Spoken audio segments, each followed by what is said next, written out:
مشہور و معروف گلوکار پنکج اداس کا آج 72 سال کی عمر میں انتقال ہوا ہے۔ ان کے انتقال کی جانکاری ان کی بیٹی نایاب اداس نے سوشل میڈیا پلیٹ فارم پر دی ہے۔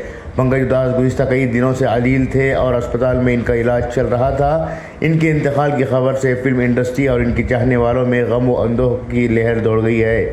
پنکج اداس کی مشہور غزل چٹھی آئی ہے سے شہرت ملی تھی، جو کہ فلم نام میں شامل تھی۔ اس کے علاوہ انہوں نے فلم ساجن کے نغمے جیے تو جیے کیسے کو بھی آواز دی تھی، جو اپنے وقت میں ہر کسی کے زبان پر رہتا تھا۔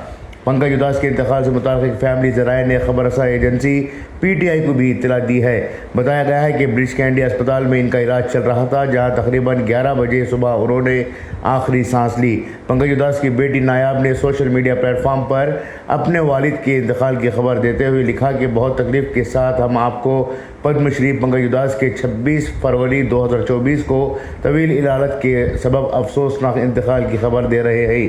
یہ پوسٹ سامنے آنے کے بعد یہ سوشل میڈیا پلیٹ فارم پر تعزیتی پیغامات کا سلسلہ شروع ہو گیا ہے۔ پنکج اداس کے قریبی ذرائع کا کہنا ہے کہ ان کی آخری رسومات منگل کے روز ادا کی جائے گی۔ بیورو رپورٹ، انقلاب نیوز، ممبئی۔